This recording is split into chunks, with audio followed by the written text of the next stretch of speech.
The traditional way of giving is often characterized by wealthy and powerful individuals who have the means to give.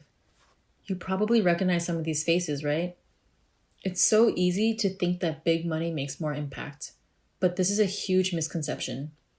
It's actually creating inefficient impact by supporting the funder's mission and giving them the power to control how social organizations work.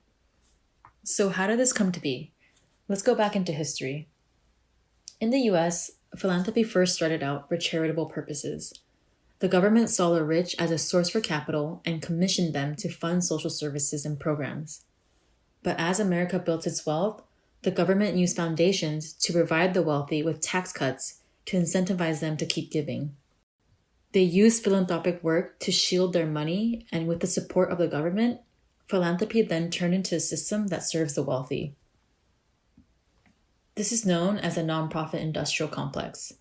It's a system of relationships between the government, owning classes, foundations, and nonprofits that results in the surveillance, control, and monitoring of social justice movements. It puts nonprofits in a position where they must focus on maintaining their funding sources rather than fulfilling their mission. Looking at how philanthropy works, the complex is deeply embedded inside it. While foundations distribute grants to nonprofits, they're actually taking away funds that should be used for social services and programs. This vicious cycle, which dictates how nonprofits should operate, creates a power imbalance that favors the funders. Rather than supporting systemic change, philanthropy is an imbalanced dynamic where relationships between funders and grantees are deeply rooted in codependency and transaction. Now, looking at the ecosystem, traditional giving is top-down, closed doors, and expert-driven. People with big money have the ultimate decision-making power. Because of this, grantees have to conform to the funder's interests and agenda. One nonprofit leader said, "You need to be in alignment with the work they're doing to actually get the funds. This means showcasing impact that's relevant to the culture and trends so you don't lose them as a funder." Basically, philanthropy is conditioned for social organizations to fail if they don't adopt capitalist structures that adhere to the funders. But philanthropy is now evolving. It's shifting from a system that focuses on capital, quick fixes, and control to one that focuses on accountability, long-term change, and radical collaboration. For example, Resource Generation, a group of next-gen philanthropists who come from generational wealth, is breaking out of the traditional giving structure by checking their privilege at the door and working hand in hand with people on the front lines.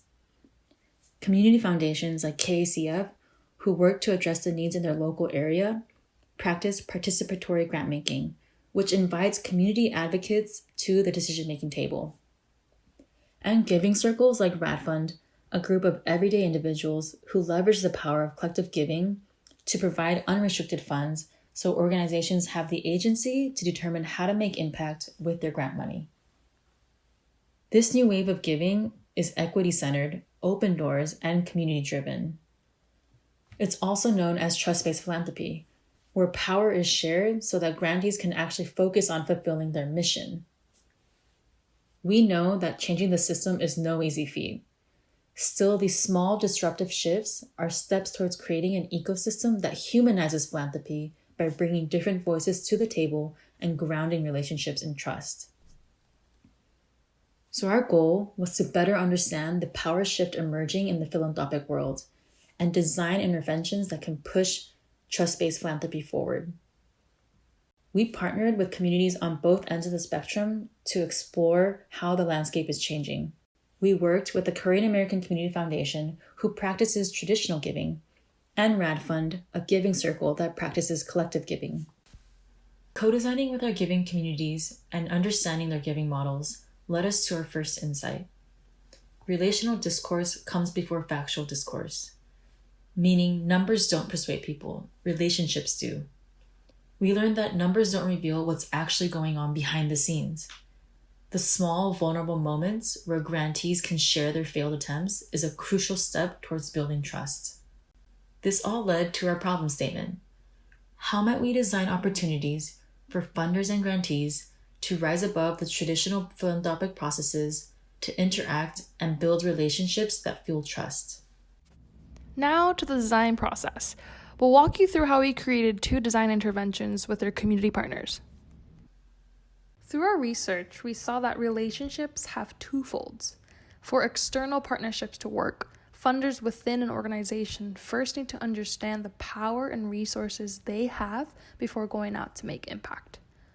We found that giving circles build strong internal relationships amongst themselves before interacting with the grantees. They ensure that their giving is not reactive to the needs of the community, but rather focused on building resilience for the long run. Giving circles practice collective governance by being radically transparent amongst themselves and view shared vulnerability as shared power. As outsiders looking in, we saw extraordinary value in how deepened relationships can lead to political participation. We wanted to take our learnings from giving circles to highlight how internal community building practices can make giving transformational rather than transactional. This led us to our first intervention, a recipe for collective governance. We wanted to challenge emerging funders to take a step back and do the internal work, to create an identity that's grounded in their values. Through this visual guide, we want to inspire new giving circles to reimagine how their collective giving is the first step towards creating impact. Our second insight was intimate conversations can ground relationships in trust and become the milestones for growth. Looking at the grant-making cycle, funders interact with their grantees during these 3 touchpoints. We wanted to address how funders check in with their grantees because it's a pivotal moment where power dynamics can come into play. On the traditional side, foundations conduct site visits with their grantees to evaluate and measure impact, which results in monitoring. Grantees are so focused on fulfilling their funders' expectations that there's no room for honest feedback. Instead of making space to celebrate failures and learn from each other, they're left with feelings of discomfort and mistrust. On the new wave side, giving circles do check-ins once or twice a year because they don't want to intrude or interfere with the grantees' work. While they value strong internal relationships, their fear of intruding actually hinders them from building community with their grantees. We saw that the conditions set now are actually barriers to both traditional foundations and emerging giving circles when building trust. On both ends, funders need a way to facilitate conversations that not only equalize power, but open doors for honest communication. This led us to our second intervention, the conversation menu, where difficult conversations become milestones for growth. Talking to nonprofit leaders, we saw that their needs have many different layers. Grant proposals don't reveal everything, or even the intangible complexities leaders have to endure or sometimes accomplish. We wanted to challenge funders to take a step back to address the needs grantees cannot freely express, and empower them to create space for those stories to be heard. Inspired by the way giving circles have deepened relationships through open conversations, we designed an experience where funders and grantees come together to humanize the philanthropic process.